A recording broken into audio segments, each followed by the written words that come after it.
going on an amazing race.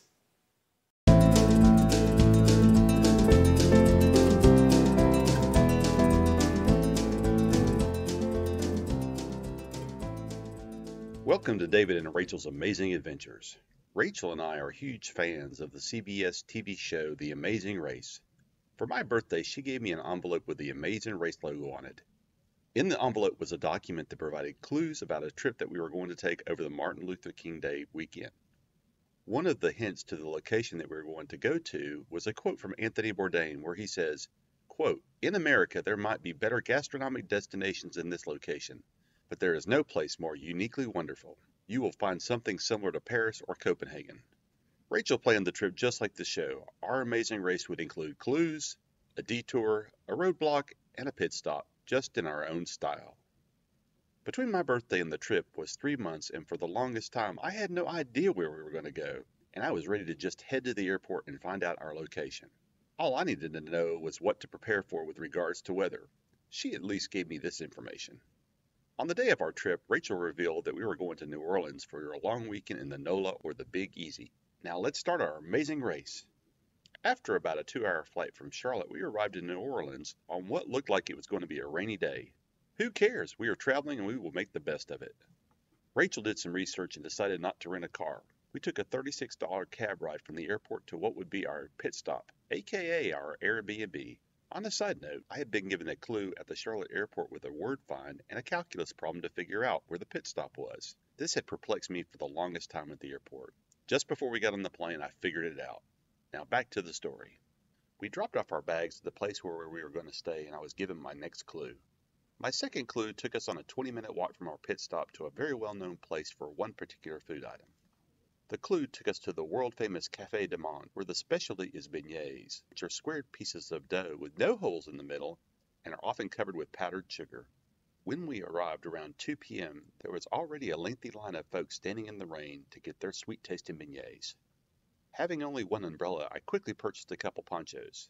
The wait really wasn't too long, and we were entertained the entire time by a local street musician.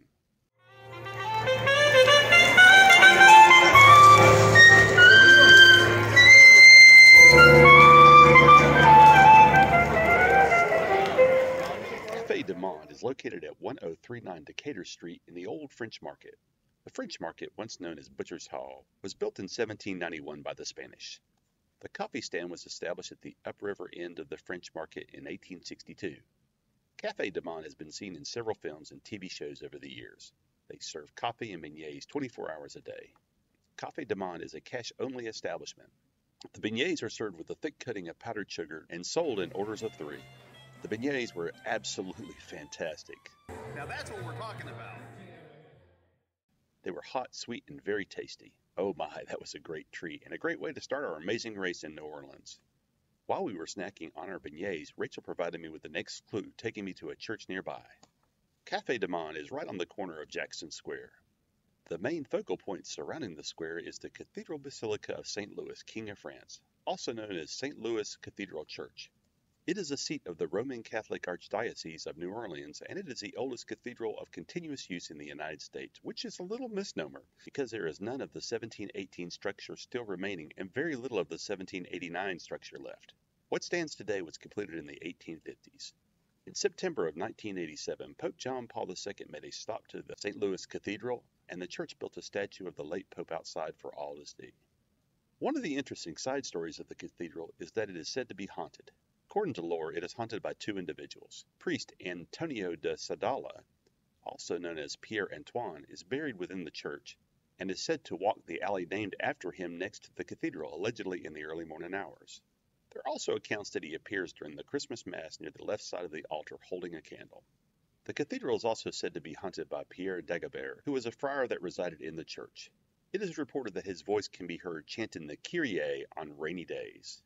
Since it was raining, I listened hard for the Kyrie on the day that we were there, but I had no luck. Maybe next time.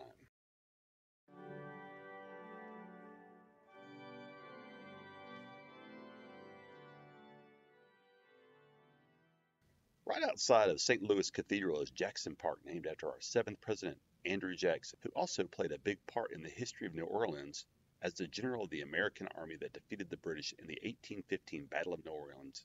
The location of the park was originally named Plaza de Armas when it was under Spanish control, which means Place de Arms, or Weapons Square. There was a bit of dark history with the plaza during the 18th and early 19th century.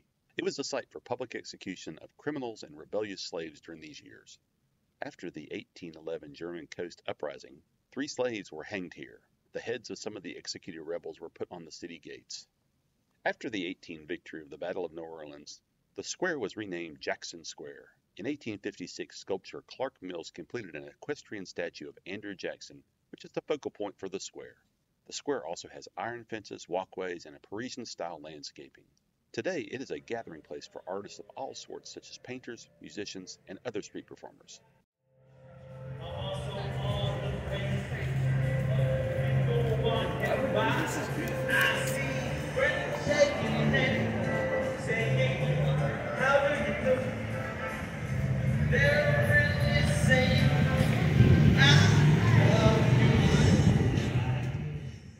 Between the time of our visit to the church and the next clue, we decided to walk through the French Quarter.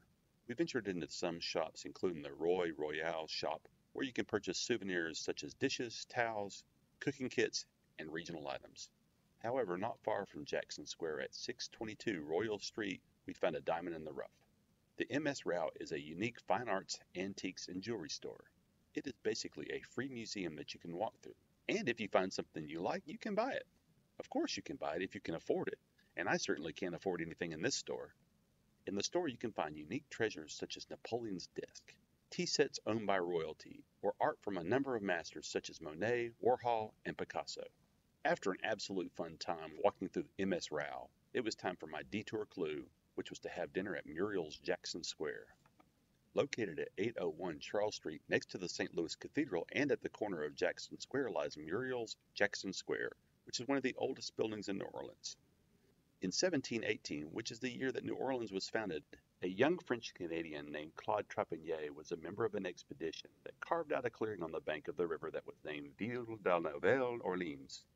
As a reward for his help in clearing the land, Trapanier was granted a plot of land where he constructed a house of brick, shiplap siding, a bark shingled roof, a brick chimney, and a front gallery, which is now the location of Muriel's Jackson Square.